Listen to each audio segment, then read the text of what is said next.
This is Sports Stuff with Jim and Muff, plus Alex, plus Nate, triple plus Sam. Let's go. Here we are. Here we are on a Sunday night recording after a weekend of football with some action still left in play. Today is Monday, September 18th, and the Backyard Brawl happened over the weekend. It did. It did. We came out victorious. Thank God. Colorado had a signature comeback win. And more to come on that one. Question, should we be hitting the panic button for some NFL teams, namely the Cincinnati Bengals? I think there's some panic there. I think the Chargers probably hit the panic button too. Cause for concern. Yeah, I'd say both teams' fan bases should be sweating a little bit. We will get into all of that during our NFL breakdown. Thanks as always to all those interacting with our content on the social media at SportsJimMuff on Instagram and Twitter, sportsstuffw.Jim _Muff on Facebook, on YouTube. Today was a Sunday fun day, highlighting pictures of Alex and me along with Nate and Sam. I don't have fun. Fun is not in my name. Okay, Jim. Glad that you enjoyed a good weekend of football. Man, the Chargers suck. Okay. More to come on that. Be sure, if you're not already, check in on Thursdays prior to the football weekend to check out the sports stuff, betting stuff episodes. We continue to be on a heater, folks, so you don't want to miss out on the opportunity to hop aboard, choo, the money train. I'm pretty pumped about the betting show. We are good. We are getting good. Jim's inflection in his voice shows no enthusiasm ever. I'm sorry. We are so good. That's Better than it could be. It's better. That's better. If Jim doesn't tone there, I want to start calling him Jimmy Belichick. I mean, Nate, of all people, should not talk about my tone. That man never changes his tone. In fact, I don't understand how Sam communicates with him. It's hard. I'm just I've got reasoning this week, so. Speaking of the reasoning, the guru of officiating, Nate, got caught up in some football action in Friday Night Football and didn't come out the best. All right, Nate, we need to have you tell us a story about your current injury, how it happened, and what you're going to do in the future. And, what's your current status? Are you on the injured list? What would we designate you if we had to? So if I had to designate myself for next Friday, I'd say questionable, but leaning towards probable. So Friday night, I had it's about halfway through the fourth quarter, run play, and I'm following the play, and then I just got rolled up on from behind, and first thought that goes through my mind, dear God, don't let my foot or ankle be broken. And and I looked down, and everything looked fine. It was straight. It wasn't a Gumby or anything like that. So I'm like, all right, I'm all right. So one of the players was already up there. He's like, here, I'll help you up. I'm like, all right, cool, thanks. And I get up. I'm like, oh, shit. I can't put any weight on this thing. Ugh. So I'm gimping around like my left leg is 6 inches shorter than the right for the last 6 to 7 minutes of the fourth quarter. It was pretty swollen yesterday. And then today, the swelling's significantly gone down. I did have to do more Pee Wee football today, unfortunately, because nobody wants to do the goddamn games. And then I get home, take the brace off, take the shoe off, and there's some bruising there that I didn't have to. That's a good thing. That's positive that there's bruising. I don't think. Elaborate, guru of medicine, Muff. Hey, I'm the same guy who tells you to take generic tussin for all injuries. And rub dirt in it. No. So, Alex knows my medical acumen very well. Alex, please explain. If tussin doesn't and dirt. I mean, that's pretty much it. Tussin for internal injuries. For internal ailments, and dirt for the external ones. Yes. So Nate needs dirt because this is an external injury. But it's really internal in nature, right? Yeah, that's true. All of this is in his leg. The skin isn't broken, so right. Maybe how about I ice? get back and I got a nice, probably, what'd you say, Sam? Like a 4-inch to 5-inch, long bruise on the side of my foot. To just share it with them? Or? No, that's okay. It's pretty. But I got a nice long bruise on the outside of my foot, and then my third and fourth toe going outward are bruised up pretty good. They said it was going outward. I'm like, Nate, that's a problem. I got you going outward, the bruising. Yeah, like counting from the big toe, the third foot. Even like the what would toe the itself was pointing outward. what would the medical terminology be for that, Alex? Aside from identifying the toe, The what do Is it Maybe the- metatarsal? no, From like the what? from the outside, from the inside, is like distal, systal, Oh, or those things. I don't know. distal systole? Yeah. I would say Distal. lateral. There we go. So from the third phalange laterally is ecchymotic. There we go. There's your lesson for the night. And I'm a self-proclaimed guru of ankle injuries, as I've sustained many of them. Self-proclaimed guru of ankle injuries. Yeah, it feels better than it looks, which there's that. And I don't have any games until Thursday right now, but I'll probably try to get off of that just to prepare for Friday. Yeah, you need to rest, ice, compression, and elevation. There you go. So I feel like you should, try to go to it if you're feeling better. How about no? speaking of Running Gumbies, into hold on. Speaking of Gumbies, T's and P's to my friend Gamble. He is in 7th grade and had a wrestling tournament up in the Highlands and got slammed and broke his left arm so bad that it gumbied Hmm. and has to have plates put in. It was bad, real bad. So T's and P's to that poor boy who had to have surgery to put the plates in. But I saw the video, definitely a gumby.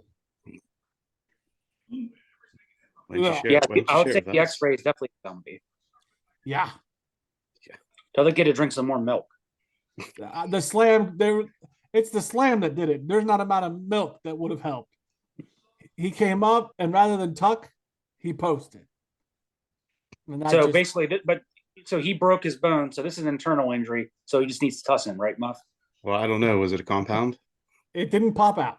Then yeah, because I feel like we need to. I'm gonna try to work on adding ice to Muff's retro. Right. Like I feel like ice is the equivalent of dirt when there is an extremity injury that hasn't broken the skin. So I mean, they had I've to used take him- ice. they had to take him to Morgantown on Saturday night. And I was like, beware of burning couches. Just Nice not only do you have to worry about your arm, but couches. Damn hill jacks. And a bunch of beer cans in the parking lot. Right. Was Kenny Chesney there? Maybe. No, we probably cleaned up most of our beer cans. Yeah, they were recycled, so you could get some dollars out of them. Exactly. Right. Don't mess around. You're gonna waste that go aluminum. Right. Speaking of Gumby's leg injuries and medical knowledge, jumping into NFL first with a week 1 rewind. Oh my God. Can we not just move past this already? Now we got to talk about him first thing. Aaron Rodgers comes out of the gates like Sandy Lyle on a tile floor, and along came Polly, tearing his Achilles and likely out for the season. But the man using all the health methods you didn't know existed hasn't ruled out coming back this season as the Jets defense and special teams took the win away from Buffalo last Monday night. David Bakhtiari posits is the turf an issue at the Meadowlands, and Roger Goodell says, oh, no. I know players that prefer artificial turf over grass. First, do we think this had any bearing on the Aaron Rodgers injury? Yes. I mean, I hate to support that theory, but I think turf is horrible. I do have a question though, and I'm sure this is going to cause all kinds of issues between the four of us. Why is it that NFL players are getting hurt more on the turf than college? More colleges, I believe, have more grass and or a lot of the hybrid turf. I was If gonna I were to guess. Yeah, I was gonna say different fields, so I don't know if they're using different kinds of turf, and also probably just the level of speed and impact. Like in a peewee game versus like a high school game. You know what I mean? Like you're gonna get hit harder and the guys are gonna be faster and their cuts are gonna be a little more extreme than the college level. What I'm going to say too, with the college guys, you think they're doing this all year round, whereas NFL guys are like, nope, it's the off season. I'm going to train, but I'm not going to train like I do between June and February. There's also the age. Age comes into play. Mhm. Instead true. of 18 to 22, typically you're getting 22 to 40. Well, and I'm sure too, these NFL stadiums, they're getting their turf replaced every couple of years, where some of these colleges and high schools, like the high school I was at on Friday, they've had to have that turf for at least a decade. So I think that the off season is one thing. I agree with you, Nate. The other thing, I think the different turf is also, I agree with that. My other question is, so Ohio State, I think the field, Ohio State, and there might be like a handful that have similar to the NFL.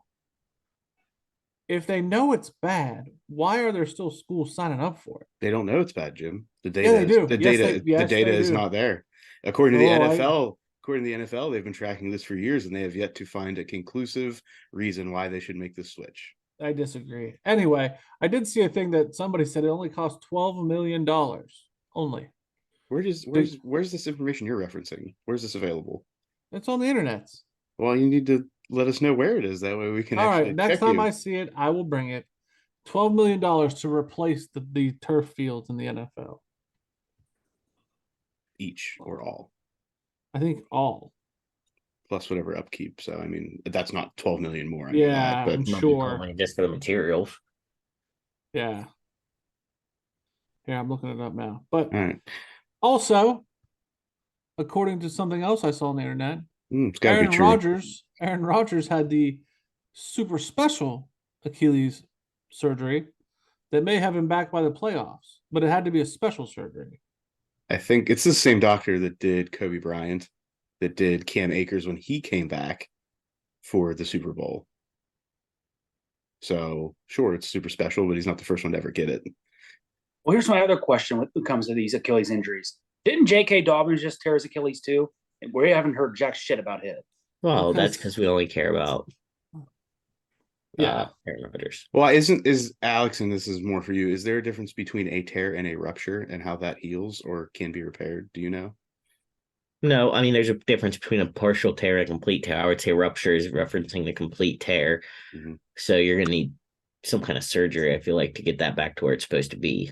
But you can tear your Achilles tendon and tear part of the tendon, but not all of it. It's like the partial ACL tear versus complete ACL tear. All tendons are the same, just different parts of the body. With Aaron some- Rodgers, go ahead. No, I was just saying some people actually fix like other tendons with like a portion of your Achilles tendon. I cite Forbes as well as Front Office Sports for the $11 to $12 million field replacement. Okay. Well, I don't care about that. I want to see where the information is that it's necessary. Oh, necessary? I'll get back to you on that because I don't think that exists since you've. Okay. That's what I didn't care about the 12 million. I was I just caring want about to tell you what it costs, Mom. All right. The Jets now will be giving up a second round pick to the Packers based on the percentage of snaps that Aaron Rodgers will or will not be playing this season. And as an aside, a bar in Milwaukee is coming out way ahead thanks to the Jets' comeback victory. As they said, if the Jets lost, they would be giving away free beer all night. And in a turn of events, that did not happen. Now, I saw a bit on this morning, and I didn't catch the whole thing. So was that just for that game, or is that for the whole season? That was just for that game. Yeah, it was like a opening night special for them. Mm-hmm. But yeah, I saw where people were like, "Oh yeah, once he goes down, we're running up this bar tab shots, this, that, and the other."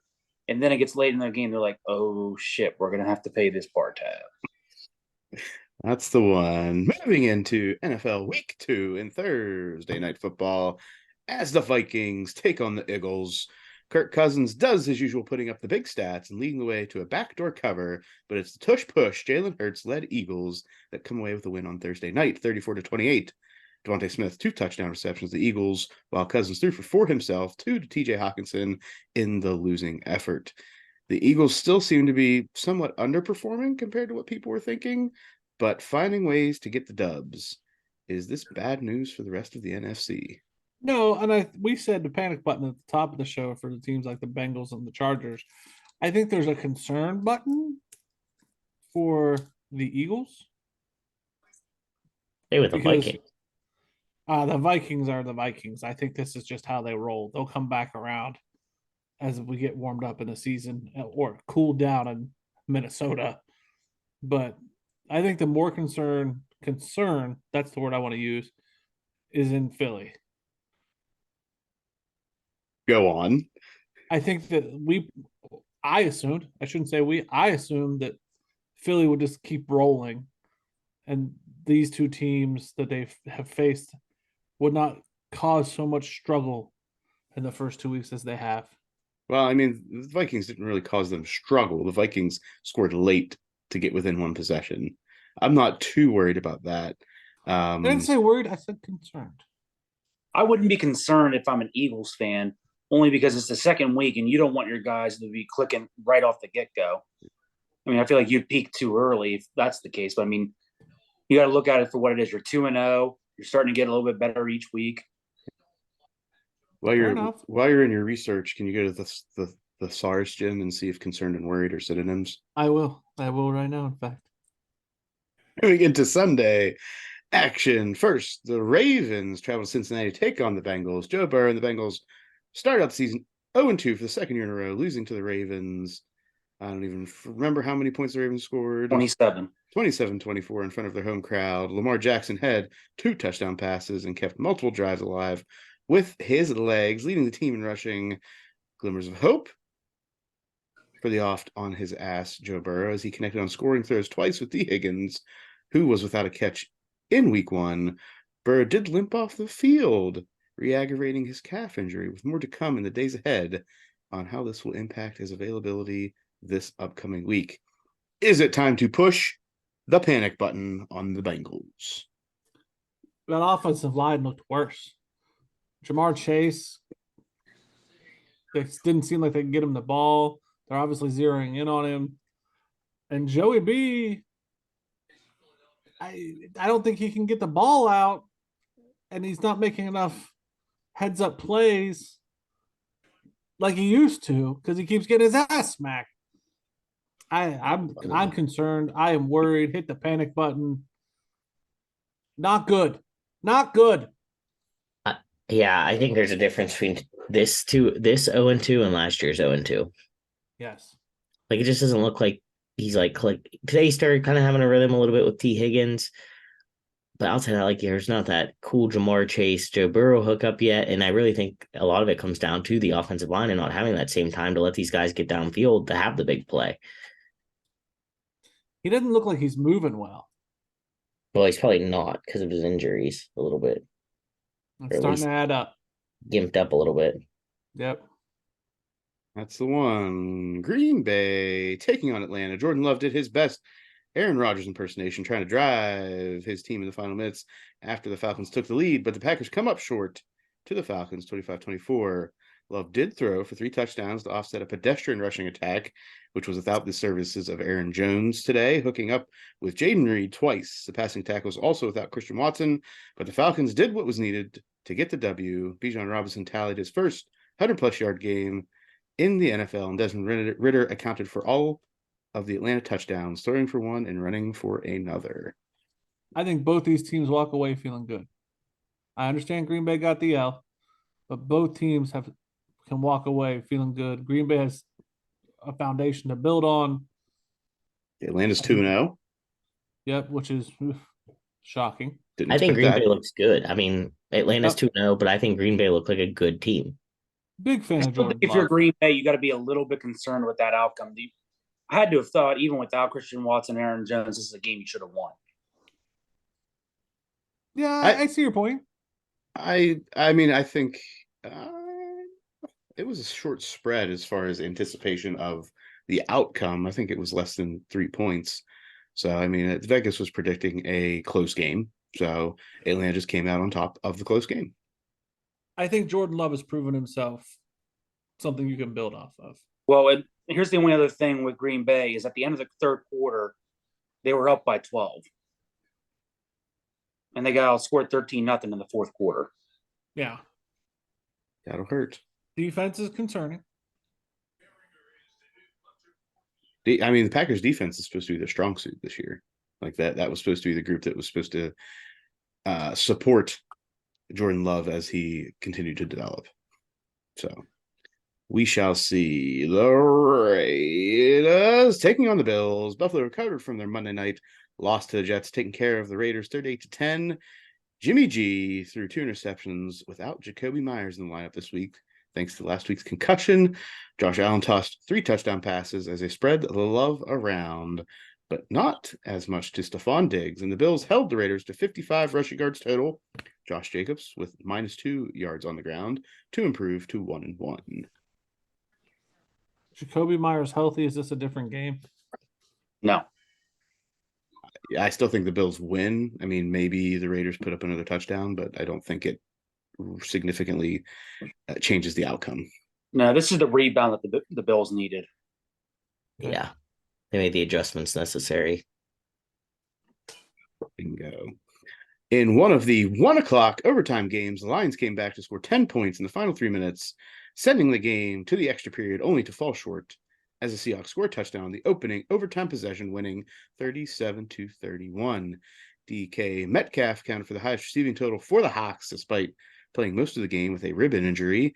And Geno Smith had 2 touchdowns, while Kenneth Walker III also had 2 on the ground for Seattle. Jared Goff tosses 3 scores for the Lions, who didn't look like the same team defensively as they did last week in the opening night game against the Chiefs. Which of these 1-1 teams do you think should be most optimistic right now? Neither. I think No, Detroit. I think they've got to be about equal. Yeah, Detroit's going to go farther than Seattle is. I mean, I know. I mean, it just is what it is. I mean, I think Detroit has more solid weapons. I think that they play, they're not going to be an undefeated team, but I think realistically, on paper, and just on what I've seen so far, overall, Detroit's a little bit of a better team. Seattle doesn't look bad. I mean, Geno looked okay. He doesn't look like the Geno of last year. I think last year Geno looked better.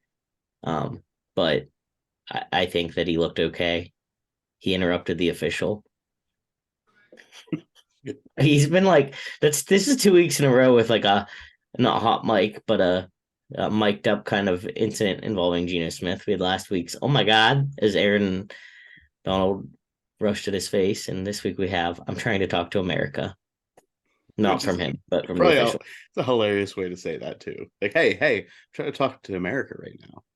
Like he was the president or something. And then he like giggled because I think he realized it was in his mic. Yeah. He's like, oops. Jim, why are you down on both of these teams? Because I had money on Detroit, and I was watching Geno Smith stats on one of my fantasy leagues. All personal. Your thoughts are strictly on how your money is impacted or how your fantasy teams are impacted. Yes. Okay. Well, this is why you can't bet college football now. You just can't bet college football. It's not allowed. Oh dear. Pro football? No. I mean any football apparently. Yeah. Well, you don't have to worry about fantasy in college at least. That's true. That's true. Minshew Mania returns, this time in Indianapolis, as first-round pick Anthony Richardson goes out for the second time in 2 weeks with a head injury, and the Colts come out with a 31-20 win over the Texans. Richardson did have 2 scores on the ground before leaving in the first half, as the Colts were up 18-10 at the break. Minshew tosses for 1 score, and C.J. Stroud got his first touchdown pass, finding Nico Collins in the first quarter. What path should the Colts follow moving forward with Richardson now? I think he does too much. Yeah, they need to have a sit down with him and say, listen, dude, you got hurt in week 1. You came out in the second quarter of week 2. You need to relax. It's your rookie year. I get it. You want to make an impression on everybody, but don't do too much. I mean, you saw it last week when Trevor Lawrence, I think it was, that was talking to him, hey, you got to take less of those big hits if you want to survive in this league. Yeah. And I think that a lot of young quarterbacks have had to kind of have that, like, especially the ones that do have that ability to be a running quarterback. You have to be like, yes, but you have to use it wisely. Like, even like guys like Tua had a little bit of like, well, you still running after you've been banged up like this much. Mm-hmm. Yeah, he needs to come to Jesus. Yeah, this might be a wake-up moment. Yeah. They need to have one of those all quarterback meetings and bring in like Lamar Jackson and Justin Fields and who else is a primarily running quarterback? I think he needs like 3 people to sit him down and be like, this is the path Justin to be able to play in the league more than 2 years the way that you're doing this. Yeah. And I feel like all of them kind of needed that a little bit too. I mean, I feel like we've said the same thing about Lamar Jackson several years. Not now, but there was a time where we were saying, Lamar Jackson probably runs too much. Justin Fields probably runs too much. I mean, I think it was last week, right, that Josh Allen even said, "Oh, yeah, I realize I got to slow it down with these runs or take less hit." Josh Allen is one of those as well. Josh Allen's like the gunslinger with his arm and the person who tries to get every inch whenever he runs the ball. But on the flip side, and I know I'm jumping ahead, like Justin Fields, the criticism that I just read on Yahoo Sports is now he's holding the ball way too much. He won't throw it away. He's being conservative, and he's got all the weapons right now. So like he plays it too safe, and they've surrounded him with stuff. That's debatable that he has all of the weapons. Hey, I'm just reading what the article said. You know what I mean? I didn't get to watch a single minute of this game. So I'm just what they said in Chicago in this Chicago-based article is he needs to let loose a little bit more now. And so what do you do if you're one of those quarterbacks? You catch all kinds of shit when you throw it on your back and you get blasted. So you tone it down and you're not doing enough. There's no win. I mean, there is no win. I think you accept that whenever you play football in the NFL, that you're not going to please everyone and you're not going to win. But I think that's very hard for a young kid because they are still kids. You know what I'm saying? Oh, yeah. No, I don't disagree. So I don't know. That's a tough position to play. It is. 2 teams with high aspirations for the end of their season hopes. The Chiefs walk away with a 17-9 win over the Jags, celebrating both Travis Kelce and recently signed D lineman Chris Jones returning to the lineup. Kelce responded by catching a touchdown in blank space within the end zone. Kadarius Toney actually caught footballs this week, hauling in 5 catches on the day, but it was Kelce and Sky Moore who found pay dirt with touchdown throws from Patrick Mahomes. I think the funny news out of this game, before I get into the results, who was the lineman that was bouncing the entire game and then got called last week? Hold on, I got his name right here. Jawan Taylor. Yeah. He drew 5 penalties in this game and had to be benched. Were they holding penalties or were they lineup penalties? Penalty. 2 false starts, 1 illegal formation, and back-to-back holds. I feel like if you have a thing that you're doing, and then I've seen like if you watch softball and you'll see a pitcher get called for a crow hop, which is your foot has to drag, it can't leave the ground. If you do that every time and then someone finally busts you on it, it's hard to go and change your entire thing. So I think it's an in his head thing. You get called for that thing that you were doing and now you're trying not to do it. So now you're holding because you're coming off a little slower because you're not doing it. You know what I mean? And I think the best thing in that situation is to take him out. Yeah. Let him. That shit went viral. You know what I mean? You've got to reevaluate and calm down and start again next week. Get out of your head. And that was actually a point of emphasis from the NFL this week was to pay attention to the how tackles and how people in the end of ladder scrimmage were lining up. Yep. So we even had that Friday night, very first series. The offensive line came up and we told them after the first 2 snaps, you need to move up. Yeah. I mean, kudos to the Jags for hanging close, right? I don't know, Jim. You're the one that's the most down on the Jaguars. Do you think this is a good showing, it sounds like? I feel pretty good about it. All right. I'm still pretty down on ETN. I have him in all 3 of my damn leagues. Can't get enough freaking points. Well, we now know why Jim is not a Jaguars fan, unless ETN starts playing well. Yeah, exactly. Now we know. The Tampa Bay Buccaneers start the season 2-0, winning 21-17 at home against the Bears. Baker Mayfield threw for over 300 and a score, and Shaq Barrett had a pick 6 to pace the Bucs' scoring attack, while Justin Fields threw for 2 interceptions and only had 3 yards rushing on 4 attempts in a losing effort. Nate, how are you feeling about the Bucs? I would say cautiously optimistic. I definitely didn't a Mayfield jersey. Absolutely not. So I didn't expect them to win last week in Minnesota, but Minnesota looked bad. I expected them to win this one. The score was kind of indicative of what I thought it was, maybe within 10 points. But they get real tested next week on Monday night when they host Philadelphia. So we'll see how Baker does then. But I don't know. I still don't have faith in Baker unless he can put it together consistently week after week. I mean, he's got the talent, don't get me wrong, but from his small sample size in the NFL thus far, I don't have high hopes for him. All right. That's how we feel about the Bucks and Justin Fields. It's already been discussed with Jim, bringing up the rushing attack. Anything else from that article of interest or note, Jim? No. Anything about Chase Claypool in that article, Jim? It was his first touchdown and like X number. I don't know. I can't remember what it said. Enough that they had to put a number to it. Yeah. Yeah. He was almost, there was discussion about him earlier this week, maybe not even being on the active roster. He's back, baby. We'll see. We will see. Defeat was again snatched from the clutches of victory for the Chargers as they lose in overtime to the Titans 27-24. Jim, break down the Chargers for us. It's more of the same. There's nothing more to break down. Herbert is good. Keenan Allen is good. Rest of the team, meh. Austin Eckler did not play today. Nope. And the backup, who had a fantastic week last week, not so much this week. Mike Vrabel doing Mike Vrabel things. Yep. The Arizona Mind you, okay. they hadn't won a game in 8 weeks. 8 tries, the Titans.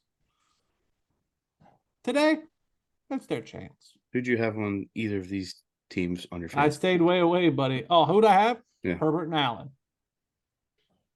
And the backup running back. But so it sounds like you got a lot of your eggs in one basket when it comes to fantasy football. I have 3 teams. So, like. But you said, like, you have ETN on all 3 teams. That's the only one I did that on. The Arizona Cardinals jump out to a 20-0 first half lead. Then the call comes in. Bling, bling, bring, ring to the owners from the owner's booth to remind them that the goal of the season is to not win. And the Giants outscore them 31-8 in the second half to grab the 31-28 win. I love it. I mean, that's it. It has to be it. Like, what else? Hey, we're tanking here. What the hell? They may as well get a new call. They need to start banging on trash cans like the Astros did. We need a new signal here. But I don't know. Saquon Barkley ran for a touchdown, had some receiving yards, but went off the field at the end with an apparent ankle injury, it looked like, and they play on Thursday. So not looking good for Saquon Barkley on Thursday. Yeah, no. That was another one. I had 2 same game parlays, and the second one that sucked was Saquon Barkley. I needed him to have 70 yards, and he had 63. And I was like, well, this game might go to overtime, or he might break like a 7-yard rush here. And as soon as I thought that, he went out. I'm like, mother trucker. The danger of the same game parlay, one leg. One leg is what cost Alex. San Francisco taking on the Rams. This one went to the break, tied at 17, but the 49ers got the better of the Rams in the second half, winning 30-23 and improving to 2-0. Christian McCaffrey, Deebo Samuel, and Brock Purdy all had rushing touchdowns for the Niners, while only tallying 1 sack on Matthew Stafford in this game. How do you feel about the Rams? They're looking a little bit better than teams were going to think they were going to look. The old man, Mr. Stafford's apparently ready to go for one more round. I don't think he's got the supporting cast to go one more round this year, but I mean, they come out and beat Seattle, and they keep it tight with San Fran, 2 divisional opponents. So, I mean, I think they look better than I think we all thought they were going to look right now, especially without Cooper Kupp. I agree. Any other thoughts on this game or these teams? Brandon, I can't say his last name. Ayuk? Yep. He got hurt there in the beginning. I don't know if he came back or not, but He did. He came back and finished the game. His injuries were funky looking. Like, he got hurt was out of play, came back, looked like he fell on the ball, and then it was weird. Like he was out for a little bit. I don't. What was the injury? Knocked the air out of him. Yeah, probably just tweaked something, pulled something. Nothing really. It didn't look like there was any like crazy injury. I never heard the story. That's why I'm asking. So thank you. No leg pointing the wrong way or anything crazy like that. I think he just kind of got rolled up on and shaken up a little bit. Gotcha. Cool. There it is. Zach Wilson was reminded what it's like to play against a high-level defense and why he was more than happy to welcome Aaron Rodgers to town as the Cowboys dominate the Jets 30-10. Wilson threw 3 interceptions, sacked 3 times, while Dak Prescott threw for 2 touchdowns to go along with 5 field goals from Brandon Aubrey, and Dallas improves to 2-0. Do we still ride Zach Wilson if you're the Jets? Do you say, okay, he's our guy? I don't think they have another guy. They got tons of people out there we could try. Name him. Yeah, go for it. I mean, I Colin don't. Kaepernick. Yeah, Colin Kaepernick, Matt Ryan. Brett Favre. Philip Rivers. Okay, you just Tom reaching Brady. all the way to the bottom of the barrel. Like, Tom Brady. Yeah, Tom Brady. Tom Brady's consulting with Delta Airlines. He doesn't want any part of football anymore. Can he even be part of football if he's partial owner of the Raiders? Yeah, also true. That's true. I don't know. That guy, Zach Wilson, can't play football in paper sack. Like he's bad. He's bad. Denver and Russ Wilson came out guns a-blazing, jumping out to an early lead, but then Sam Howell showed why he may be the answer in Washington, leading a comeback with 2 touchdowns through the air to go along with 2 on the ground from Brian Robinson Jr. But then the Broncos convert on a last-second Hail Mary, only to not convert on the 2-point try, and the Commanders best the Broncos 35-33. That Hail Mary was pretty intense. Probably some of the most bobbles I've seen that actually ended up in a catch. Yeah, and still that's on the DBs too. Like I didn't see one of them try to swat that ball down. They all try to catch the damn thing. Mm-hmm. It's like the first rule of doing that, right, Nate? Get it on the ground. First rule is a DB. If you can get your hands on the ball, swat that thing to the ground like it's a volleyball. Bingo. Yeah. So the Commanders 2-0. Bum, ba-dum, bum, bum, bum, bum. Thank you. 2-0. 2-0. Do we think they can compete in that division? Compete in the division, no. But like I told Sam watching that game late, I like that Commanders team. They're young for the most part. They're not going to be the most flashy team, but they play hard, and they're going to sneak up and beat some teams like they did today that they probably shouldn't have any chance to beat.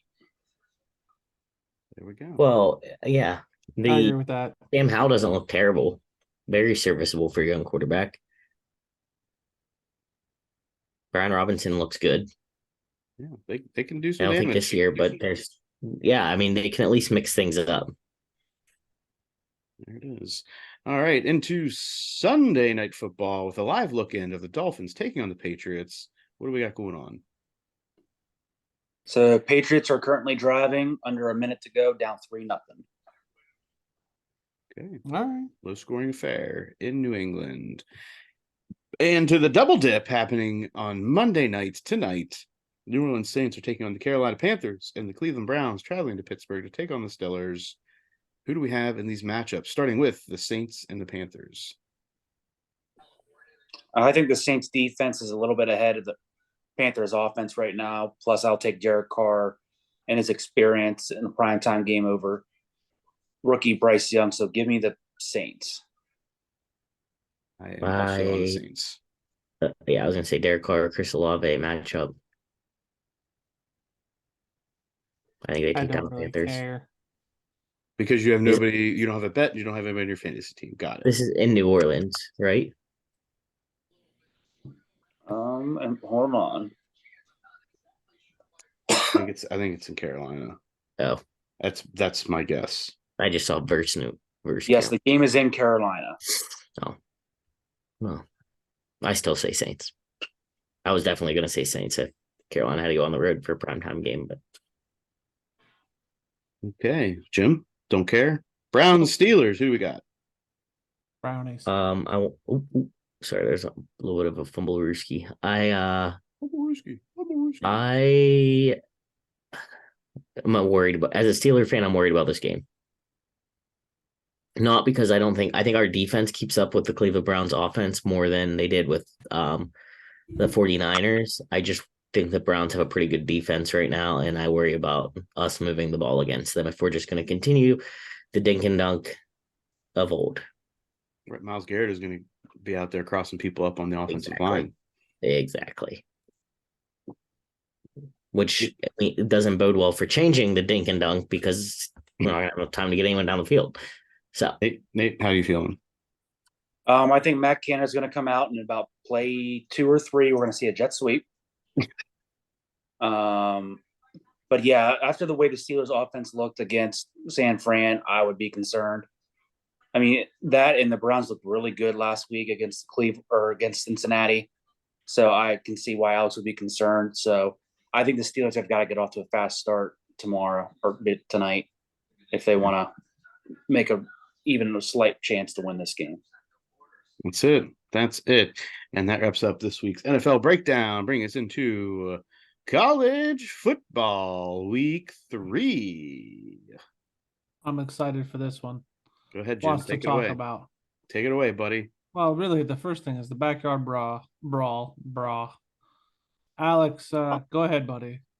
no, I'm very excited that we secured a win. I think that Shane Garrett Green went down. Nico Marchiol came in, took care of business. Pitt's not great this year, so it's nothing to write him as far as that. But I think anytime that you can walk away with a win in this game, it's exciting.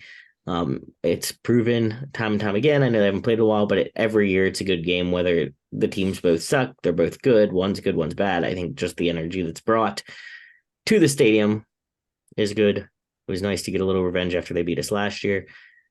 And I can sleep easier knowing even if we lose several other games this year, we beat Pitt. And I don't have high hopes for us going anywhere crazy. So these are the little things you live for as a WVU fan, the small victories. Cool. I'm aware of somebody, and I did not meet this person, but I was watching the Backyard Brawl at a Backyard Brawl viewing party, and one person said, and this person's is a WVU fan, and said, I met the craziest son of a bitch ever who said if WVU wins this game, they're going to go 9-1. And I said, did you tell that person they were crazy? He said, I think they knew they were crazy, so I didn't tell them. Yeah, sometimes you don't need to be told. No, I would be surprised if we lose to Texas Tech this week. But you would or would not be? I would not be surprised. Oh, but, I think you beat Texas Tech. Like I said, we may. Point aside, I don't expect anything great out of this season, but at least we didn't lose to Pitt. Fair enough. Colorado beats Colorado State in double overtime in a game that was far too late for my bedtime. Travis Hunter gets whacked on a dirty play, comes back, then leaves the stadium. Shiloh Sanders has a pick 6 and a fumble recovery. Shador took it home, leading the late comeback to force the overtime. Colorado shows out, winning 43-35 to win at a game that was definitely a who's who of entertainment and general royalty in Boulder. I don't think Colorado really showed out when the line was 22.5. That's true. Now, let me just say, Colorado State has shown the world the answer on how to beat Colorado. Will teams be willing enough to do it? I don't think so. But if you want to beat Colorado, punch them in the mouth. Well, dirtily punch them in the mouth, potentially. Sure. Take your penalties. Take 200 yards in penalties and just punch them in the mouth and I don't want to be this guy, but I'm gonna. And I hope my dad listens to this episode just one time. Okay? But my dad said when Dion was playing that all it would take to stop the bullshit is for somebody to punch Dion in the mouth. He created a whole team of that. And what did Colorado State do?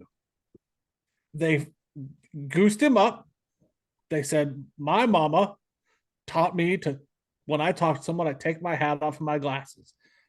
They got Dion to bite on that soundbite. He overhyped himself. He talked. He gave out sunglasses. He got all juiced up. And then, and I've seen all kinds of TikToks and all kinds of media that says those kids were coached to play dirty. And that is exactly what happened. I firmly believe that those kids were told, when you see Travis Hunter, knock him the fuck out. You ain't got to run the next day. Knock him off his block. Pick a fight before the game starts. Rattle them cages. That's happened in all of their games thus far. People picked fights with them pregame. That's not new. No. Those guys came out in their first two games as alphas. Those guys had the upper hand. This time, the coach flipped the script. Well, and Colorado still won. In double overtime. Shooter Sanders led them on a comeback where if Because what you're they saying were if what you're saying is true, then they would have laid down. They didn't lay down. Talent caught up to Colorado State. Talent caught up. Colorado won. I think that's the theme of this for me. But I think if you run up against a team, like if Nebraska did that to them and played dirty, Nebraska would have won. TCU, I don't think so. I don't think that they have the talent right now. Nebraska doesn't have the talent. I think it would have been a better game if they'd have punched them in the mouth. A better game, or Nebraska would have won? I don't know. You just said Nebraska would have won. I think so. Yeah, I'll stick with that. I guarantee if they run into the playoffs and let them Georgia boys, let Ohio State will never play that way because Ryan Day doesn't have it in him. But let Florida State, please. Texas, all day long. Punch the Dion team in the mouth and they'll break. That's my thought. That's my hot take on this one. There's a hot take. Tim's telling everybody to play dirty. I already expressed this to the group, but I'm off the hype train, to be honest. Yeah, your reasoning I don't buy. I don't like that, but I'll go with you. No, and honestly, that's not the only reasoning. That was definitely part of it. But it was funny for like a week, and I'm like, I'm going to get real effing sick of this. I don't know if I agree. I'm already sick of seeing all the Dion commercials and everybody going to Colorado for shit. It's like they're in for a rude awakening coming forward. They already said after the game that Travis Hunter is going to be out for a couple of weeks, and that's their stud on both sides of the ball. I think for me, the thing is, I'm like now, I'm trying to figure out if I'm bought into the hype because I will watch their games because I want them to get their asses beat. See, I don't like that take. It's not a take. I'm not saying they're good. I'm not saying they're bad. It's my opinion and what I want. I mean, it's not a take. That's what I want. Jim, you just encourage teams to do that. If you want to win, you have to punch them in the mouth. No, I'm not even saying play dirty. I'm saying I want them to lose a game badly. I don't want them to lose badly. I do. That's fine. You don't have to want them to. That doesn't change the fact that I do want them to. Like I said, it's not a take. I agree. I agree. I understand why you feel that way. I just don't. Like, to me, yeah, that's okay. He's a genius. No, he has brought so much hype to a school that was dead. Yeah, it's just to me a show at this point, and I would like for him to get knocked back down into the real world. I can't agree with like, that. I understand. I don't like he's not a better coach than like a Nick Saban. I don't think anybody's saying.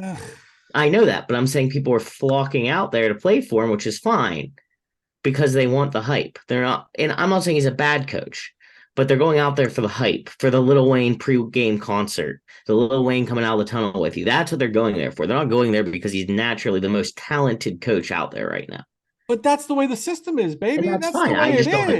That's fine. I just don't agree with it, and I hope he gets beat. I think he's caught up. He is light years ahead of what every other coach in America is. With the new NIL and the way everything is, you have to have a reason to make those kids come to you. And it isn't, hey, you're going to sit for a year behind the guy I did this to last year and learn my system and get yelled at. That's just not going to work anymore. I just am not into that, but that's okay. It's just my opinion. Because that's the way we were raised. I get it. I understand that. I'm just not leaving my porch. Sure. You two are both on porches. Just different porches, yelling at each other. Yes. From But I across the think he's smart for playing to the new kids. Stoop, kids, stoop. No. Yes? No? Do you I at think, least I think see the kids that he is playing to are people that would annoy me in public. Does that make sense? he's playing to the TikTok generation? Yes. Yeah, exactly. Yeah. Yeah. No, and I think that's why I want them to lose. Like, I'm openly saying, like, I get what he's doing, and I'm not saying he's dumb. It's not that it's not a smart move. It's just that I'm not going to root for that move to succeed. But as a star athlete, let me ask you, if you were a star athlete, would you want to play football for Nick Saban or play football for a guy who's going to get you money, get you free stuff, and you might meet The Rock? Me personally, Yeah. I'd rather play for a coach like Nick Saban. And I know that about myself. Like, I'm okay with buying into a system and sitting and learning. And like, I would function better than in a thing like that. Like, I wouldn't want the constant chaos around me, because I think it sets you That's up fair. for disaster. But that's just me. It's That's a fine. personal take. Yeah. It's not, I'm not saying anything he's doing is wrong necessarily. I'm not saying it's not a smart idea and it's not different and innovative. We agree. All of that. Yeah. I'm just saying it's not for me. Fair enough. Stop all this bull junk and Play football. Shut your Play mouth. Play football. football. Play the foosball. All right, let's get to the Big Ten. Maryland dispatches Virginia 42-14. Nebraska gets their first win of the season, beating Northern Illinois 35-11.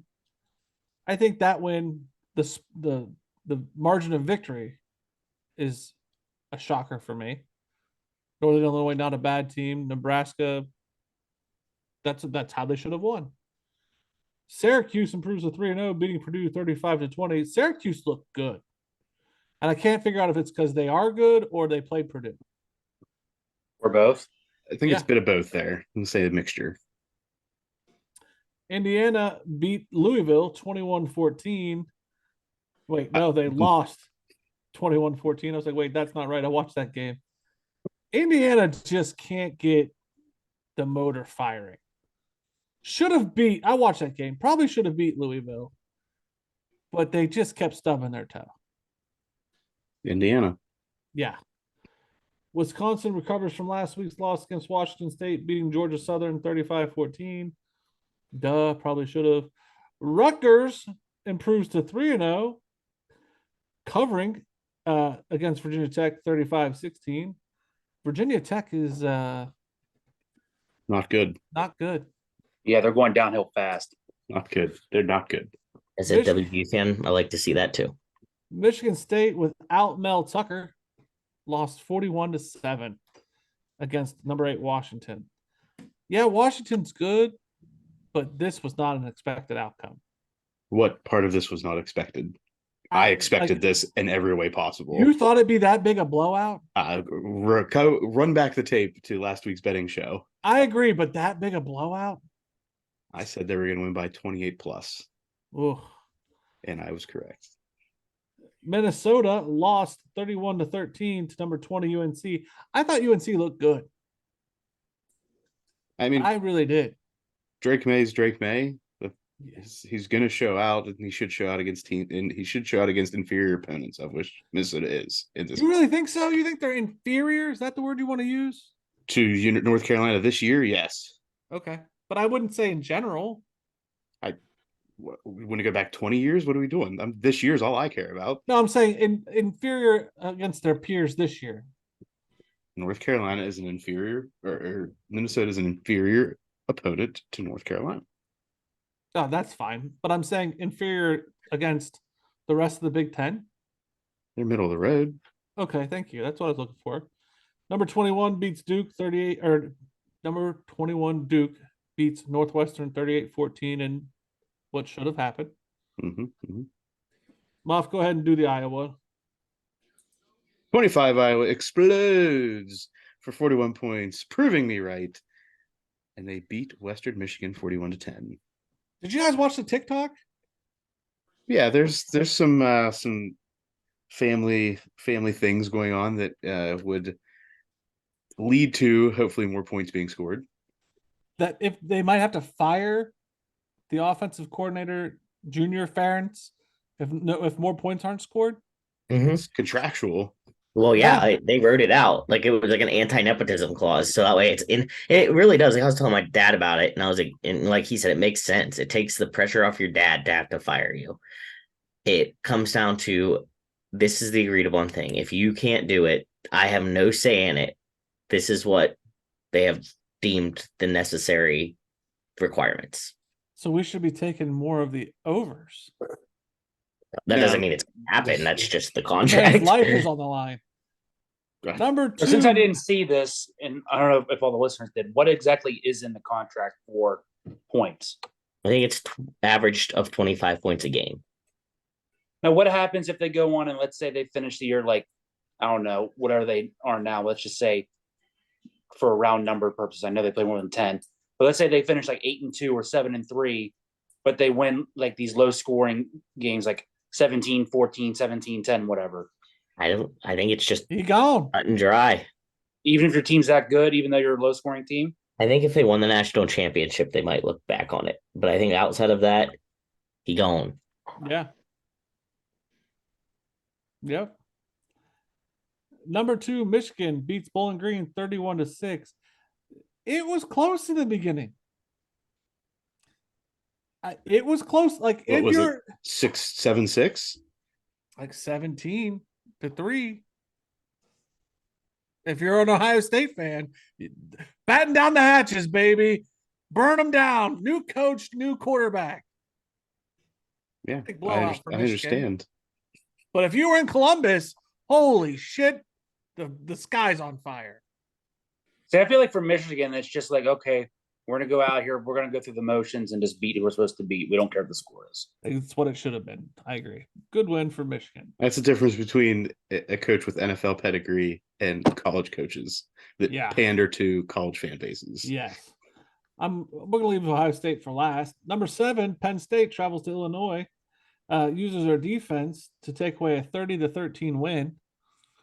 I contend, this is where Muff and I might fight, but please remember that I am rooting for Penn State, okay, Muff, before you and I get into a fight. Okay? This is sheer, honest criticism. Okay? I don't care. I contend that this was not a good showing. And I contend that if Illinois had a decent quarterback, this would have been a closer game. Okay. I contend that Penn State did what they had to do. They won the game. And if we recall, Illinois has been a little bit of a bugaboo for them. I agree. I give them some grace there. I agree with you. They covered. Great team. Continue. Move on to the next week. I'm with you. But get ready to take on Gus Johnson's voice in Iowa. I want Penn State to be a juggernaut. Okay. So I could have used less scoring out of Illinois and more scoring out of Penn State. Okay. Well, I mean, we're not upset about Michigan's performance against Bowling Green. I don't understand how we could be upset about Penn State's performance against an in-conference opponent. I'll make it real simple for you, Muff. Fuck Michigan. Don't put your Ohio State logic on my Penn State fandom. We're done. Yeah, this is quasi. Stop. I was wondering how long it was going to take Muff to be like, you're acting like you're trying to put the Ohio State feelings on Penn State, and we just don't buy into that. We do not subscribe to that. Number 6, Ohio State demolishes. Thank God you wrote that word. Western Kentucky, 63-10. That is what happened. Piss off Columbus fans. It was close at the beginning when it was 0-0. Is everybody on the bandwagon now? Is everybody jumping on? No, they're all quiet. Not a word was spoken. It was just silence. It was, that's what we're supposed to do. Move on. Yeah, that's status quo in Columbus, right, Jim? I guess. Maurice Claret wanted more points. Are they talking about Notre Dame yet? I tell you what, I'm glad you brought that up. Or is it still quiet? Like, oh, we're not going to talk about this yet. I'm jumping ahead. I'm glad you said that. But Notre Dame wins, right? And they said it's now Ohio State week. We win, and it's maybe 1 or 2 tweets that's all right, let's get ready for Notre Dame. You just got exactly what you wanted. 63 points. Quarterback had fantastic numbers. That guy you've hated for 3 weeks. All right, let's get ready for Notre Dame. Okay, guys. Fucking A. Let's go on to the top 10 teams and others. Yeah, I think it's just top 10 this week. That was where West Virginia found themselves last week. Oh, gotcha. Yeah. Number 1, Georgia starts out slow, but brings it home in the second half, besting South Carolina 24-14. What are your thoughts on this? This When I was first saw scores on this, I'm like, if I'm Georgia, I'm a little worried. I'm not worried. It's South Carolina. South Carolina has these games where they compete where they should not be. This is Yeah, but I feel like Georgia's getting to the point where, like Jim's saying, the Columbus fans are, where, all right, we're back-to-back national champs. We should be blowing out these teams, these unranked teams. It's not like we're playing LSU. It's not like we're playing Alabama or whatever other team we can think of that might be okay in our conference. This is a game I think Georgia probably thought they should have won by 20-some points. I agree. I'm going to continue to not put the Columbus attitude on other fan bases. They may have that, but I will not put it on them. I will say that FanDuel was running a promotion of 14 points. You got a bonus for Georgia. I was pissed. Was it Georgia? I fell for it. Texas and Ohio State? Georgia, somebody in Ohio State. It was Georgia, Ohio State. Was it Notre Dame? Oklahoma. You're right. It was Oklahoma, I think. Because I used my free bet on it. Because I was like, yeah, that sounds reasonable. And the first 2 I'm like, that's easy money. Yeah, and then Georgia let us down. So I will say that this was a little shocking. And then I remembered why I was anti-Georgia. Yeah. Or anti-SEC, should say. Just remember, anytime that FanDuel puts those promos out there, it's a trap. It's a trap. If it looks too good to be true, there's some history there that you just don't realize. I will definitely continue to fall for it. Number 3, Florida State takes advantage of the worst program, 18 penalties from Boston College, and escapes 31-29, 31-19. 31-21? 29. 31-29. Yeah, I think that was worrisome for Florida State. That showed a chink in the armor for Florida State. Yeah, but that was the Boston College week where they honored that guy, and I can't remember his name. He's like Wells, I think is his last name. The red bandana game. Yeah, that was the red bandana game. So Boston College always comes out a little bit more for that game. Yeah, that's true. Plus, they said that the weather there wasn't great because of the effects of that hurricane coming up the East Coast, but it wasn't as bad as they anticipated. But I still agree with Jim that this was not a good showing for Florida State. Number 4, Texas stays undefeated, beating Wyoming 31-10. I think the beginning of this game was the effects of the letdown from Alabama. And Wyoming plays you tight in the beginning. They beat Texas Tech, but Texas eventually shows out. Yeah, because I think that was 10-10 going into the fourth quarter. What, the fourth quarter? I thought it was 10-10 going into the fourth. Huh. But Texas they came back. Texas is good. Yeah, they woke up. Yeah. The sky's not falling like in Georgia. We're not worried. No, not at all. They beat Wyoming. And Georgia played South Carolina. And we're more worried about Georgia. Yes. Okay. You guys, I just need you to be consistent. It's college football, Muff. Number 9, Notre Dame beating Central Michigan 41-17. Now it's Ohio State week. I don't understand why Notre Dame now has like the Michigan week. You know why? Because they have an Ohio State coach. They have Ohio State mentality. That's why. Or this is just a way for people. Ohio State and Michigan did not invent let's get excited for a game, Jim.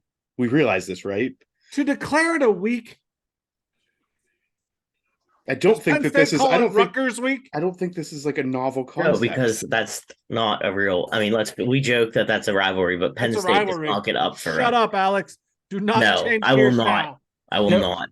Alex, I was at a surprise party this Saturday, and there was a guy there that was a Penn State fan, and he was even saying, Penn State doesn't even have a real rival. They want it to be Ohio State, but it's really not.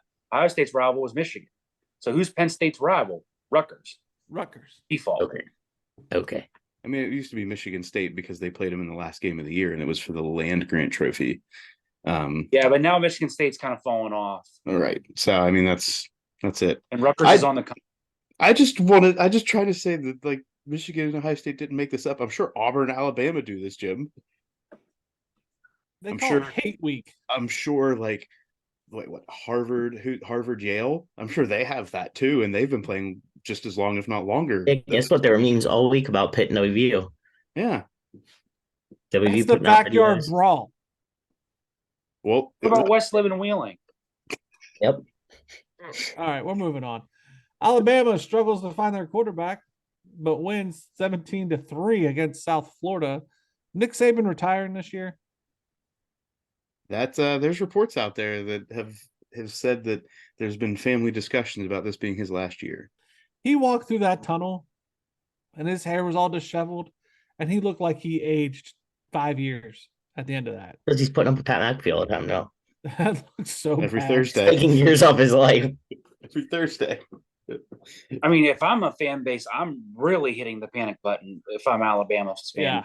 Your defense is going to be all right, but if you can't find a quarterback that's going to complete at least 50% of his passes, holy shit. So are we agreeing that Alabama's down this year? Yes. Okay. Because I think when I came back from the rain delay and they switched quarterbacks at that Notre Dame transfer, the starter was like 5 of 14, and then the new guy came in and he started off 0 for 3. Yeah. I'm not going to tell you the SEC is, but I'll give you Bama. I want Alex to come out with power rankings for conferences each week. That's fine. I agree with that. And then Florida upsets Tennessee 29-16. Tennessee looked like dog shit. And the Swamp, whew, that place is hard for Tennessee to play. Yeah. I just don't understand. How can one place just shock a team? That home field advantage means something to Florida against Tennessee. Against Tennessee. Well, I mean, I think it means something in many games, but for some reason, Tennessee gets their number every time. The one. And like I texted my stepbrothers are lifelong fucking Tennessee fans, and I was like, "Hey man, just put some money on Tennessee." They were like, "It's in the swamp. You screwed up." And I was like, "Wow, like no faith. The ball hasn't even kicked off. You guys are already, nope, not gonna happen." Wow. At least they know going in. But they're fans. Like I know that Ohio State's going to the big house. You know what I mean? And I'm just like, we might have this. Yeah, screw that place. Michigan is not the same as the Swamp. I guess it's not even bigger than the big house or the Horseshoe. Well, it might not be bigger than Happy Valley, is it? No, it's an intimate environment, Jim. Yeah, I was gonna say sometimes bigger is not always better. The other thing is the way that sound travels. I was looking at the stadium when I was watching that game. It's like the sound is forced to the ground. The on-field it's an old school amphitheater. The on-field reporters, like you could barely hear them. I want to know who designed that. Brilliant. Ancient Romans. Had to have. All right, Muff, take it away. In the AP top 10 this week, we have Texas and Florida State swapping spots along with Washington and Notre Dame, as Alabama falls out of the top 10 to number 13 for the first time in 8 years. Oregon cracks in the top 10 this week, replacing Alabama, as Georgia, Michigan, Texas, and Florida State all get first place votes this week. Stupid. College games of note next weekend. We have undefeated Rutgers traveling to Ann Arbor to take on number 2 Michigan. Upset alert. I'm not going to go that far. Upset alert, baby. If it was in Jersey, maybe I would get on board with they'll be within 10 points, but don't think that's going to be the case. Greg Schiano, let's go. I'm going to see if there's a spread on that already. Is this real life? I'm sure there is. For Florida State takes on Clemson. That'll be a good game. Michigan's a 25-point favorite in that game right now. Yeah. Upset alert. For Rutgers to cover, I'll buy. We're not going to make that any type of risky pick. No. No. Not even going to be discussed. I will not put my money anywhere. You can bring it up, and I'm going to immediately just tell you that you're allowed to bet Nebraska. Florida State taking on Clemson, Jim. Florida State down week. Clemson. Blowout. I don't think it's a blowout, but I Another think that chance for a sad Dabo. FSU handles business. Blowout. This is 20 points. 19 Colorado travels to 10 Oregon. This is where this is the comeuppance, I believe. I am so hoping. Leave your little bubble of concert. Go out and play real football where you don't get to make a show of it and get your asses whooped. I don't think the defense can keep up. No Travis Hunter. You can't keep up with Oregon. Yeah, it's gonna be a problem. Now, Colorado already had bulletin board material for this, and this is from years back. Oregon pretty much said Colorado was a second-class school, second-class program, of which it was true. What's that? Personal. Yeah, it was. That was exactly. It was going to continue to play into that. This is personal, but I have a feeling that we're going to lay back on some of the expectations in the fanfare this week. It's going to be a race, a foot race. Shador's great. Don't get it twisted, but you're going to see a lot of points because I don't think Oregon defense is much better, but I don't think Colorado's defense is worth a shit without Travis Hunter. 11 Utah hosts number 22 UCLA. Maybe an upset. Yeah, Utah hasn't looked too great after that Florida game. UCLA looked good. Is Cam Rising ever going to play? I think this will be the game. The question we've been asking for the whole season thus far. Well, and Jim said week 1. So we'll just continue to think this is the week. This is the game. Is it? He'll eventually be right, damn it. Yeah. So you're saying there's a chance. 15 Ole Miss traveling to Alabama. Let's go, Lane Kiffin. This is his game, baby. He's going to get the old man. Jim's excited. So if Ole Miss ends up winning this game, what is the atmosphere going to be like in Tuscaloosa? Sad. Yeah. They can't be mad because they've been so good for so long. And they realize that the more upset that they get, the more likely Nick Saban is not to come back. So I have a feeling if they lose this game, they will riot.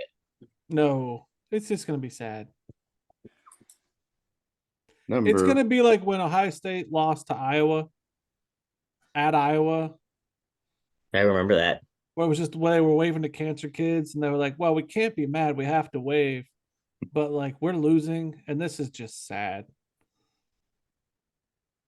Number 14, Oregon State takes on number 21, Washington State. Oregon State feeling good about it. It's going to be interesting. Number 6, Ohio State is going to get a glimpse of touchdown Jesus traveling to South Bend to take on number 9, Notre Dame. We've already talked a little bit about this, Jim. Any other thoughts? They're favored. At the end of the Ohio State game, they were favored 3 or 3.5. I think that's ridiculous, but whatever. Who is they? Ohio State. Right now, according to ESPN app, they are favored by 3. That's insane to me. What would you expect it to be? Notre Dame favored. That's just plays into your narrative so that you can be the underdog. At home, like Notre Dame's at home. They've played amazing. Like, I don't get it. Whatever. We're gonna find out. Is this time had already been announced for this? Is that night game? Night game. It's night game. Okay. Yeah. I was hoping it would be. Yeah. Number 7, Penn State is hosting number 24, Iowa. I want to mute my TV for this game because I don't want to listen to Gus Johnson at all. I wouldn't either. Last time when this happened in Iowa won, that was the game where Sean Clifford got hurt when Penn State was winning. It was unbearable. I just don't want to do it. So I'm going to either find an alternate broadcast or just mute it. Try to find a radio and sync it up. Bingo. Well, that's tough. Tough with radio. Yeah. But I mean, yeah, in the age of being able to, record and go backwards, it can be done. In other college football news, some of this is just some basic discussion. And for Nate, Iowa State Ohio field goal called no good. Iowa State appears to be good on the replay, but it's a play that is non-reviewable. Iowa State would have tied the game against Ohio, with the make and likely headed to overtime. Nate, a little bit about the mechanics and the procedures, at least that you're aware of. So I'm going to pull it up real quick here on that group text where I found the rule book reference. But mechanically, so when the ball goes over the upright extended, it has to still go inside the upright. So whenever you look at the rule book reference, once I find it. So according to the high school rule book, it says a field goal is scored as follows. Part C, the kicked ball shall pass between the vertical uprights or the inside of the uprights extended and above the crossbar of the opponent's goal. So in that highlight that they showed from the kicking team side, it looked like the kick was above the upright, but then when you looked at it from straight up where we would be, it looked like it kind of went in. But when in doubt, I guess they said there it's above the upright extended, so it's no good. Yeah. That's just, I mean, it was a tough look, especially with some of the angles they had on the replay. So, I mean, I get the But here's rule. Iowa State, you should not even be competing against Ohio. Are you saying it shouldn't be competitive? Like this shouldn't even have been a factor? No, I think if I'm Iowa State, you've got to be in a whirlwind thinking, okay, we booked this thinking this is a non-conference game that we're just going to go out and get an easy dub. But they end up losing this game, 10-7? Mm-hmm. And then there was that highlight afterwards of the Iowa State fan telling Coach Campbell he's on the hot seat and Campbell tried to down. Mm-hmm. Bad look for Campbell. Bad look. Yeah. Missouri became the first school to be fined under the SEC's revised policy after fans rushed the field in Columbia following Saturday's 30-27 walk-off win over Kansas State. The money will go to the SEC Postgraduate Scholarship Fund. This is more to my point to Alex. Okay. In Colorado, they rushed the field when they were 22-point favored. Mm-hmm. Missouri upsets Kansas State. They rush the field. The SEC, you get fined for that shit. And the other school, just like, hey, good, yes, rush the field. That was what you should do. So, like, it's a matter of. I think it's embarrassing that you rushed the field when you were 23-point favorites. Should you be fined for it?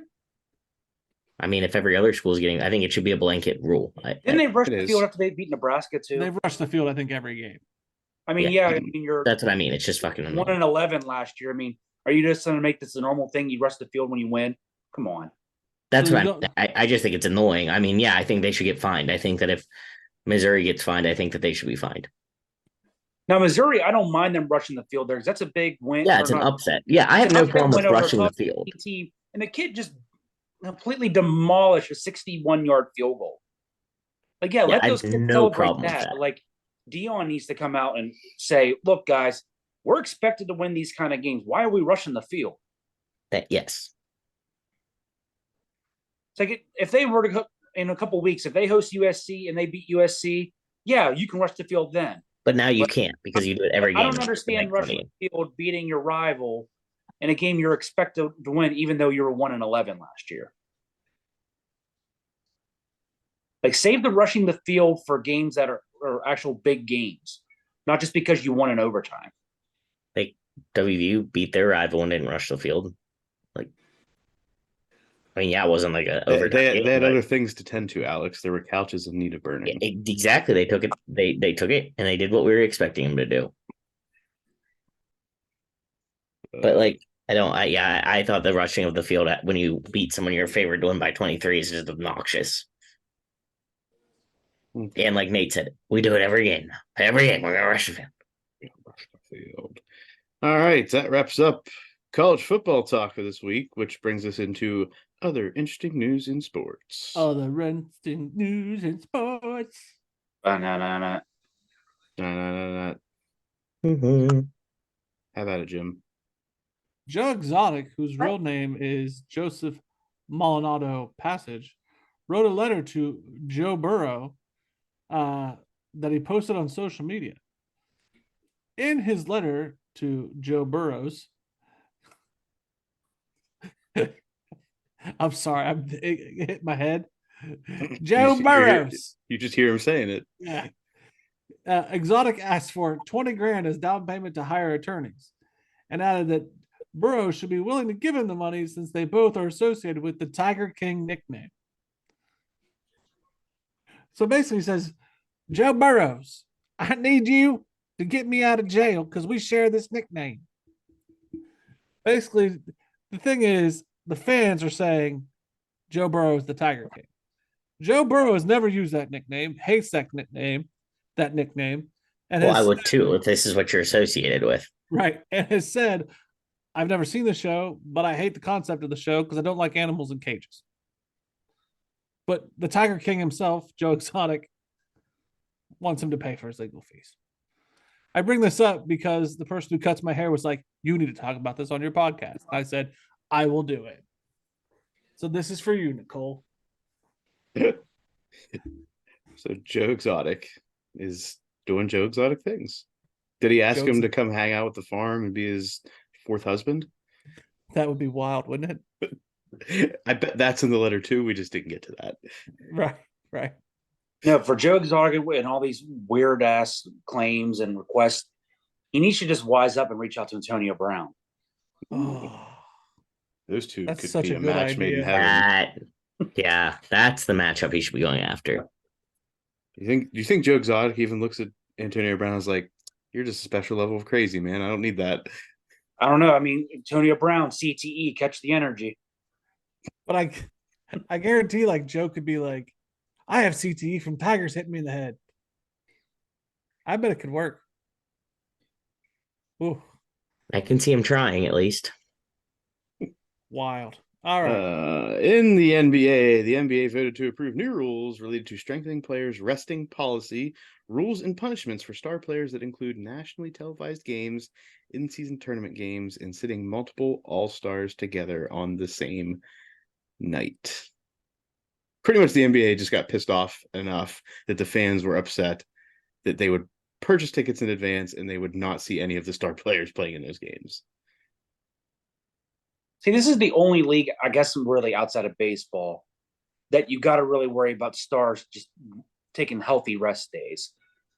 It's like this didn't happen as much as 5 or even 10 years ago. But all of a sudden, I really got to rest.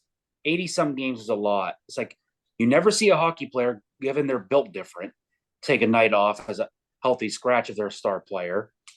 You don't see NFL guys healthy scratch unless they got a lingering injury.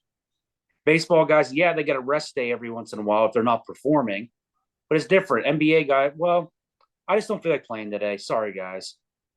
For baseball, you have a series, right? There's 3 or 4 games in that series that you can probably go to another game if you want to, and it's only going to cost you $15. At least, that's what it takes to go to a game. Well, locally, yeah.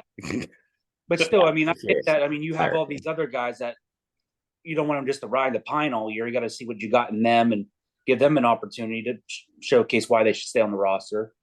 But it's like NBA guys, it's like if you're worried about all that, just limit their minutes during the game or give them some more rest. They don't have to play the whole freaking game. I agree.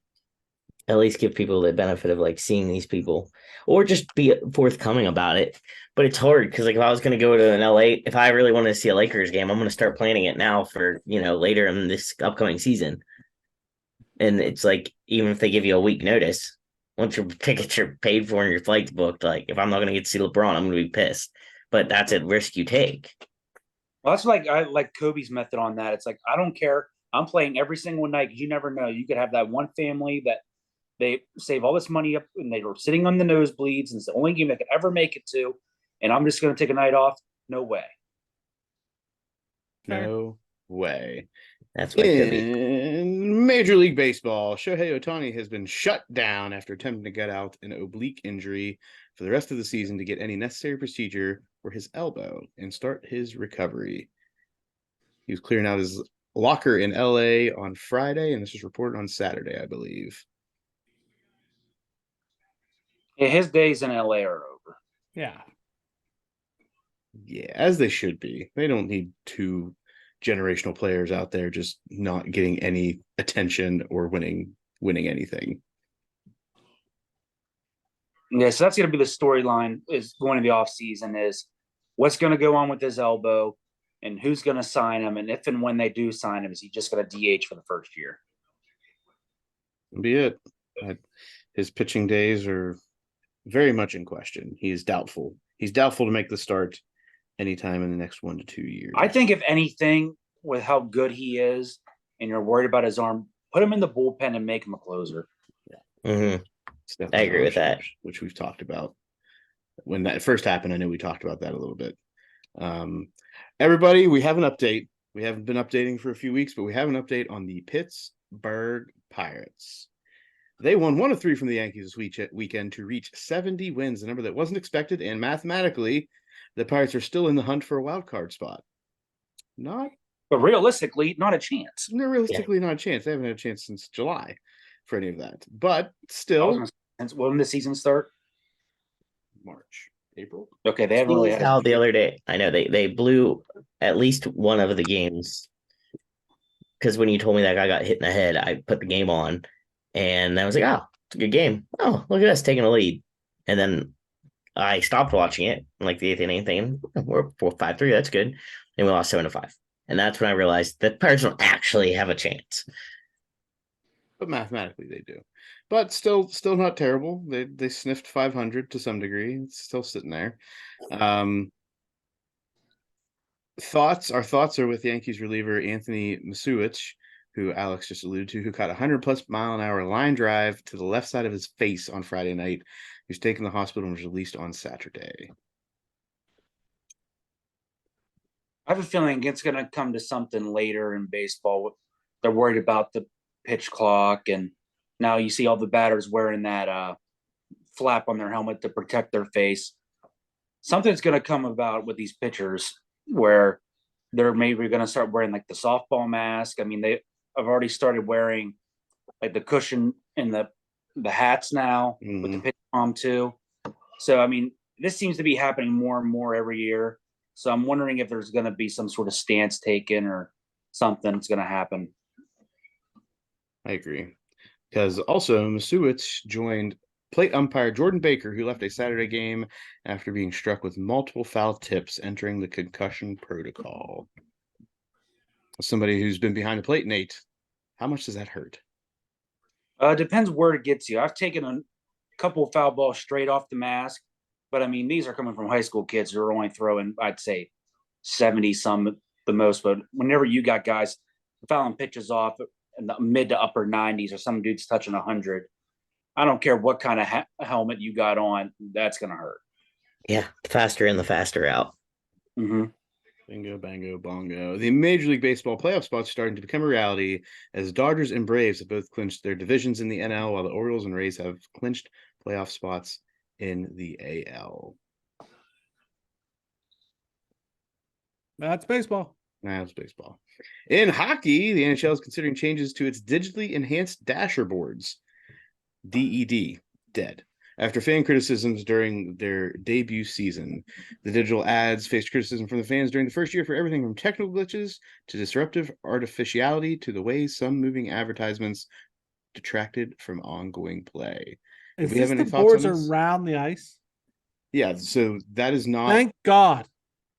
Well, that's not what the people in the stadium see. No, this is just the TV. This is the TV. That's the problem. It's not in the arena. It's the TV audience. Yeah. Yeah, I hate those. Well, Jim, all these people got to advertise. I hate the way those things look. They have heard you, Jim. The NHL has heard, and they're going to at least consider it. I don't know what they're going to do, but they're going to do something. Maybe slow them down. They make my eyes glitch. Maybe they'll start to look like all the ECHL ice rinks where they'll have logos literally all over the ice. And then it'll be like the guys that play in the European leagues, and you have all the different logos all over your jerseys. I'd much rather that than them seizure-inducing things. I hate logos. I don't like advertisements on jerseys in professional sports. I know. And you want your coffee at 6 a.m. and your newspaper to be promptly put on your porch. Shut up, old man. I do. I actually like when I get very irritated when my newspaper isn't there when I leave for work in the morning. I know. Jim, don't pretend like you don't have a morning routine that you get pissed off if it gets messed up sometimes. I really don't. Maybe that's your problem. Maybe that is. All right. Blue Jackets coach Mike Babcock has been fired before he even coached a game. He has resigned in wake of allegations surfacing over the past week that he violated players' privacy when he asked to see photos on their cell phone. So what he was doing was he was having player meetings, and then he would ask that the players put their cell phones on the TV via AirPlay and skim through their phones. The players' union investigated it. Now, some of the veteran good players would be like, I didn't have no problem with it. And they would talk about their families. And he said that he would, in his release prior to being fired / resigning, he would say that he shared his family. But some of the younger players said that he looked in their phones a little too long. I don't really understand why he did it. Doesn't make a lot of sense. He hasn't even coached a game and he's gone. Yeah, that just seems silly that you'd even put yourself in that situation. Yeah, I don't know why he would do that. That's goofy. But all right. And lastly, the crew, the podcast crew, the Sports Stuff with Jim Muff crew is making a trip to catch an NHL preseason matchup this weekend between the Blue Jackets and the Penguins. yeah, buddy, I'll be wearing the Kraken stuff. I'm going to try to get us in a fight with somebody. But Columbus doesn't care about the Blue Jackets. We're fine. They didn't care so much that they gave Jim free tickets. Yeah, buddy. So more to come on what happens on Sunday when we go there, which means we probably aren't going to have our normal Monday podcast coming out. No, we're gonna have tacos in a bag though. That's an option. Yeah. There we go. All right, and that wraps up other interesting news and sports, which brings us to questions for the boys. Question for the boys. All right, so all the game days and noon kickoffs were at Colorado, and then you saw a star-studded lineup. Pat McAfee's show was there. My question for you is, if you could have one non-football related person on your selected show that you watch, not that you're hosting, but you, the fan, would want to have on there, who would you have? Non-football related. Non-football related. I want Mike Tyson. Oh, that's a good one.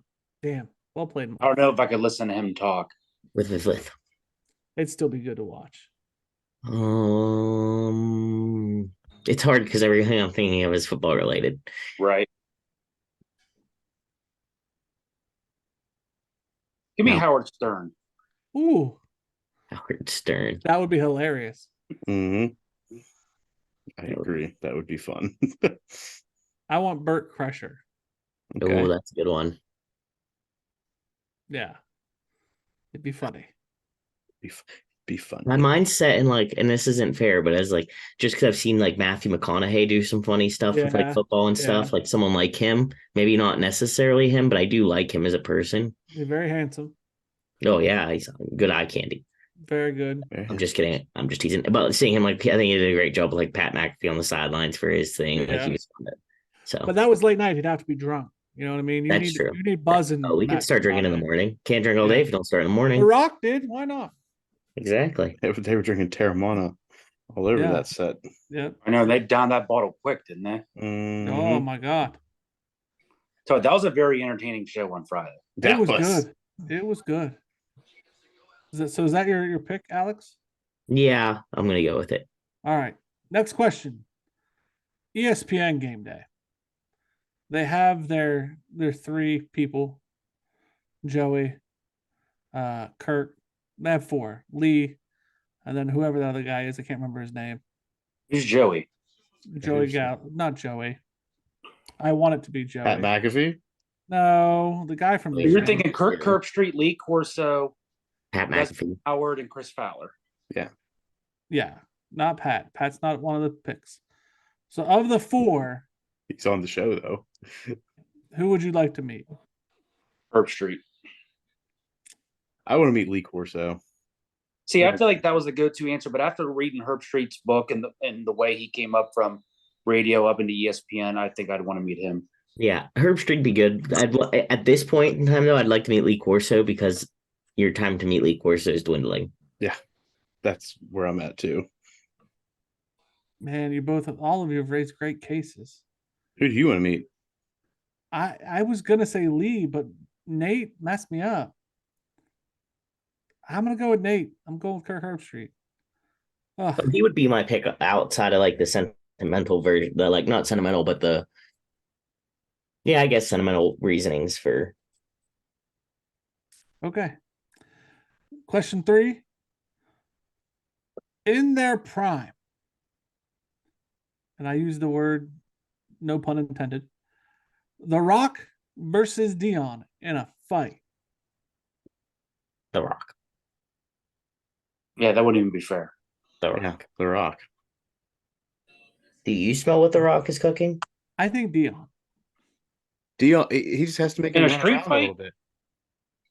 I think Dion stick and move. He can't move as well as he used to, Jim. Remember, In he's his got toes. prime. I just He's said got- prime. I just said prime. I still take The Rock. The Rock in his prime? Yeah. done. I think Dion has that Floyd Mayweather, man. Quick, dirty. The Rock is a big, cumbersome, lumbering dude. He is now. He didn't used to be that big. He's big. always was that big. Nah, I disagree. Unless you got like that brief movie. I think one hit from The Rock and Dion would be in La La Land. I don't know. All right, let's move on. You get your chance to see Pat McAfee in person. Mhm. Okay. What is one thing you say or do with Pat McAfee? chugging a beer. Yeah, I was gonna say I knew that was gonna be it. I don't think he's going to do that so much anymore. He's not allowed anymore. When's the last time you saw him chucking a beer? It's true. Jump in a lake. He did that, and then Robert Griffin III did it as well afterwards, trying to bank on that. I would want to play a round of golf with him and AJ Hawk. Oh, so That would be smart. fun. Muff's always got that deep thinking thought that like, oh, well thought out, Muff. I would like to stand with him on that stage and do the millions thing that he does. That's the Rock imitation. Yeah. Because it's so funny. I would just want to sit there one day and like be there for a live recording of his show. Yeah. I like to think that he like orchestrates that the whole thing. Like he's the ringmaster of his whole show. I might be wrong, but like I would like to think that he's running the shit. Oh yeah, definitely. If you've come up from any of the early podcasts, there are so many things that they do now that they did whenever they weren't as famous, and he was the person who ran the shit. Like he's calling the segments, he's calling the what's hitting when. Probably not as much of that anymore with ESPN because they have a lot of the collaborations now with the other ESPN personalities that they didn't have access to before.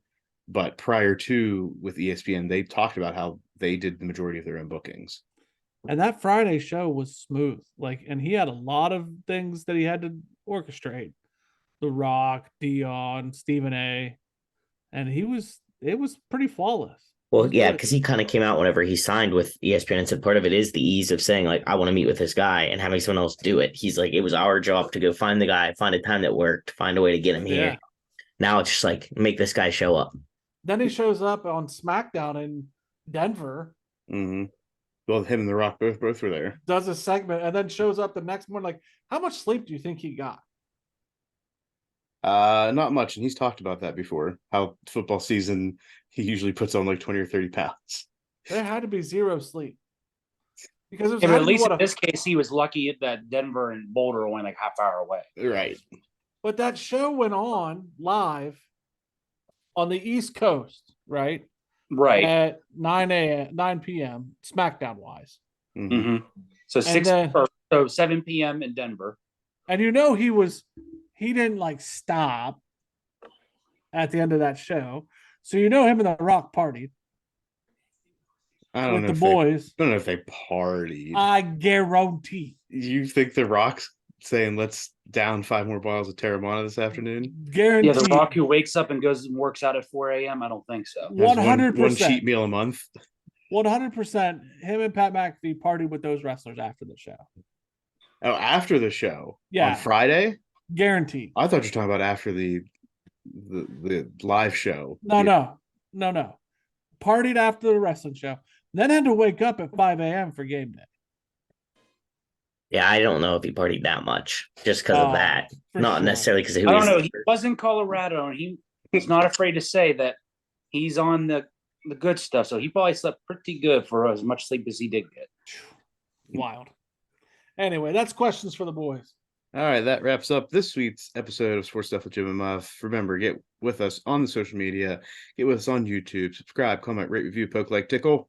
Get the bell on. Do the things. The only way to us to continue to go up, up, up, and away is to tell a friend, make a friend, be a friend.